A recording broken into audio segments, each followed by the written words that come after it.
Hola a todos, un saludo de Milko Baute y en la reflexión de hoy le he titulado Entendiendo a Dios. ¿Quién es Dios o qué es Dios? Y para aquellos que no creen en Dios o aquellos que usted que me ve conoce, de los que no creen en Dios, creen a su manera o cuestionan a Dios y a su santa palabra, el manual que Él nos dejó, tengo tres simples preguntas para ellos. Número uno, de un 100%, ¿cuál es el porciento que usted cree que el ser humano ha llegado a alcanzar, a entender y a conocer de todos los misterios de la existencia y del universo? Para ser optimista podríamos decir que el 1%, pues en ese otro 99% está Dios, al que no podemos entender con nuestra mente finita, humana y limitada. Limitada por el tiempo y por el espacio. La segunda pregunta sería, si la nada es absolutamente nada, ¿cómo es posible que algo haya surgido de la nada? Tiene que haber algo que existía antes de la nada, que le dio ese origen a las cosas, porque de hecho el universo tuvo un origen. Y según los científicos, en la teoría del Big Bang, todo fue creado en una vez de la nada. Y así como dice la palabra de Dios en el primer capítulo de Génesis, dijo Dios, hágase la luz, y se hizo la luz. Y ahí empezó el universo a expandirse de una manera acelerada y cada día expandiéndose más y más y más. Entonces, la tercera pregunta sería, ¿cómo es posible entonces, si estamos viviendo en un universo tan perfecto, en un planeta donde orbita en su eje y tiene un satélite que orbita alrededor de él, el cual le da la temperatura necesaria para la vida? Estamos a la distancia exacta del Sol, a la distancia exacta de otros planetas, en un sistema llamado Vía Láctea, donde podemos, donde hay vida, donde puede darse la vida como tal. Si todo tiene ese orden tan perfecto y el planeta tiene un hábitat tan perfecto para la vida, para la creación, para el desarrollo de todas las especies, ¿cómo es posible entonces que no existe un Dios? Que haya algo superior que haya creado todas esas cosas. Pónganse a pensar. No tenemos excusa. No tenemos excusa. Dios no cabe en una ecuación. Ok. La mayoría de las personas asocian a Dios con una religión por el hecho de la deidad, ya que la palabra de Dios quiere decir ser de luz, ser supremo, luz divina, porque Dios es luz y es espíritu. Pero recuerde que antes que surgiera la religión, ya Dios había creado al hombre para tener una relación con él. Por tanto, la religión no nos acerca más a Dios ni nos hace aceptos o salvos. El único mandamiento que Dios le dio al primer hombre, Adán, fue que podía comer de todos los frutos del Edén excepto de uno. Fue la primera prueba que Dios le había puesto al hombre, a su criatura, aunque anteriormente le había dicho que se fructifique y llenara la tierra.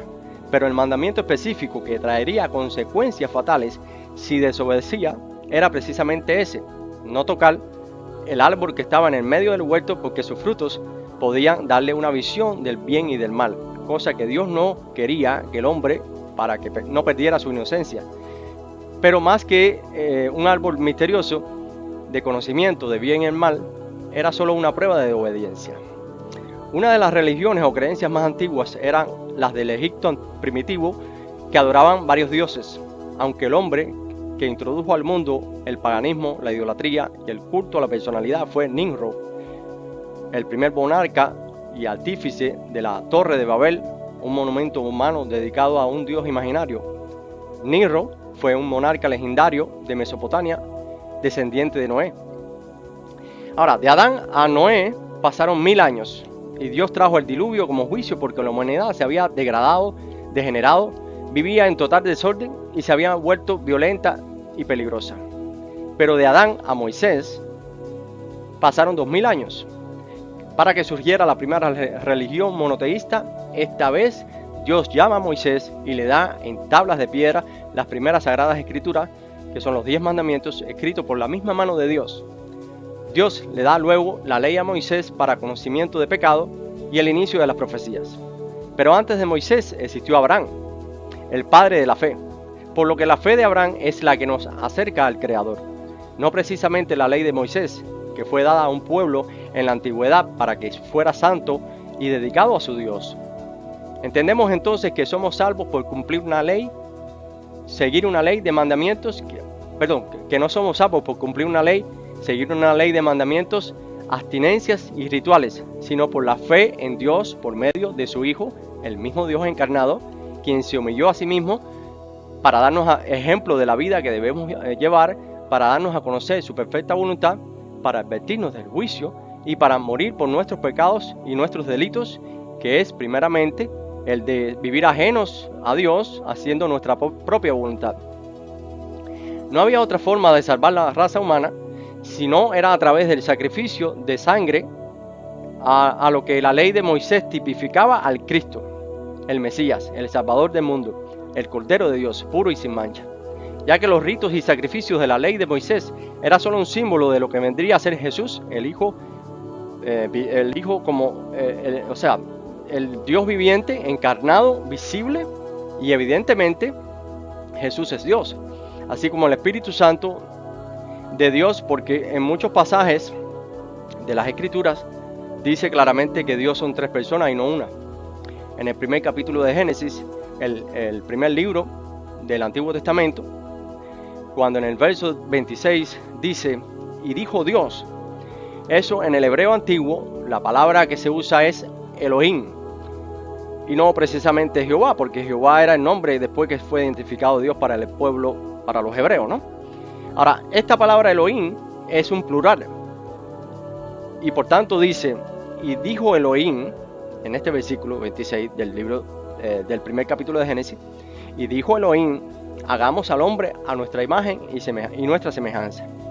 También dice en el Nuevo Testamento, en el primer capítulo del Evangelio de Juan, que Jesús era el verbo o la palabra de Dios, hecha carne. Y esta palabra era con Dios y esta palabra era Dios. Nuevamente dice en primera de Juan capítulo 5, que tres son los que dan testimonios en el cielo: el Padre, el Hijo o la palabra de Dios y el Espíritu Santo, y estos tres son uno.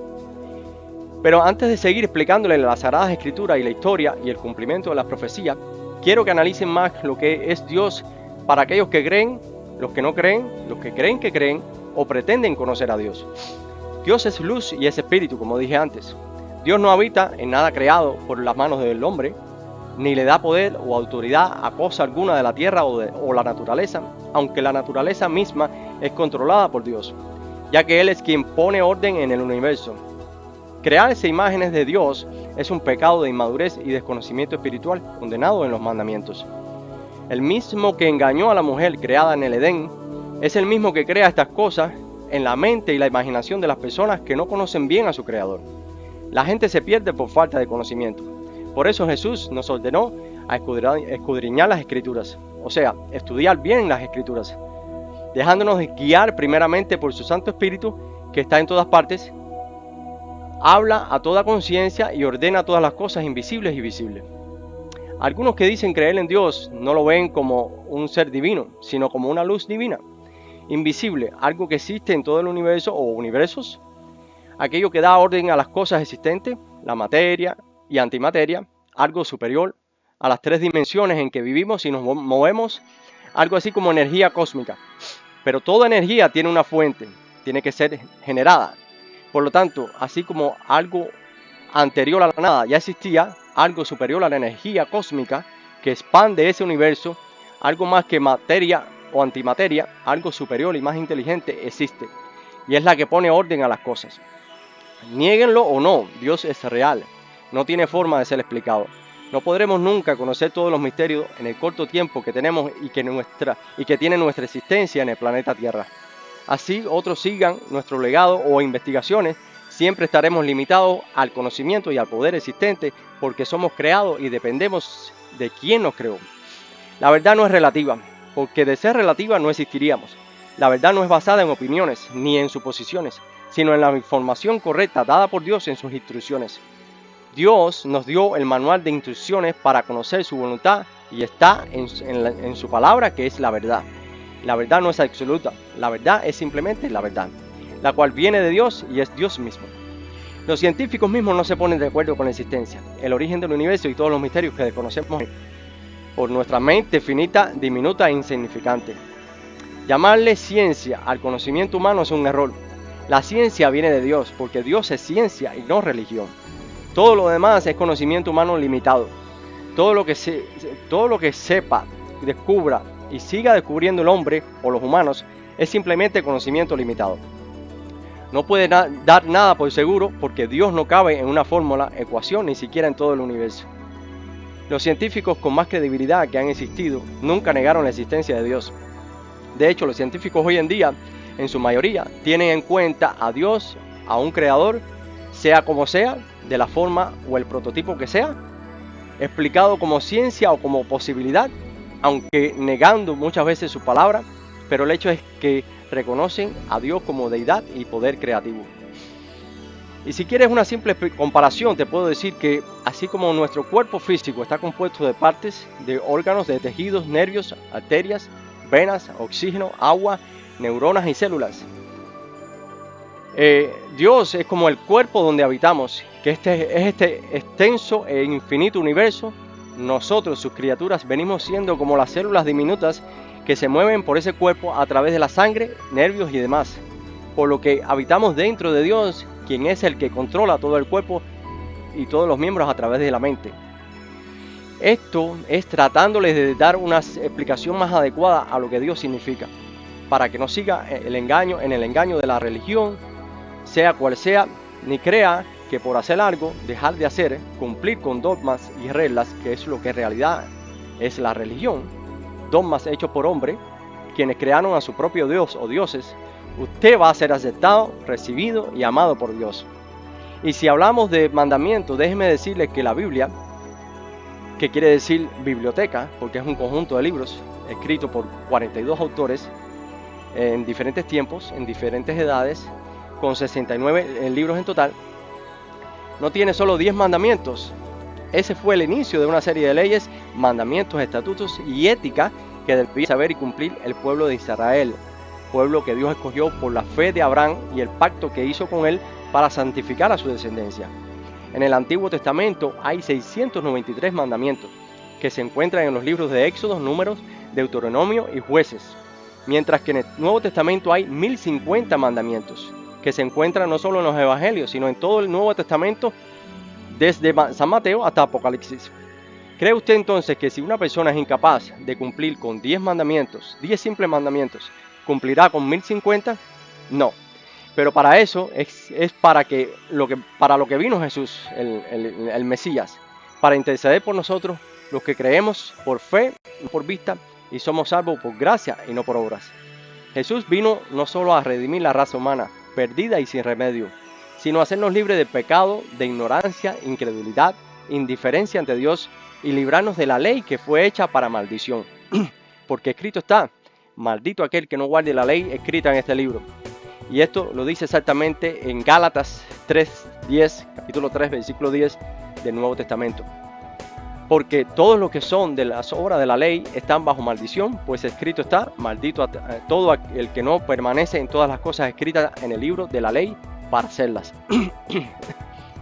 Es por eso que el Nuevo Testamento de nuestro Señor Jesucristo, así como dice nuevo, y cuando algo es nuevo es porque lo antiguo dejó de ser, ya no nos regimos por esa ley.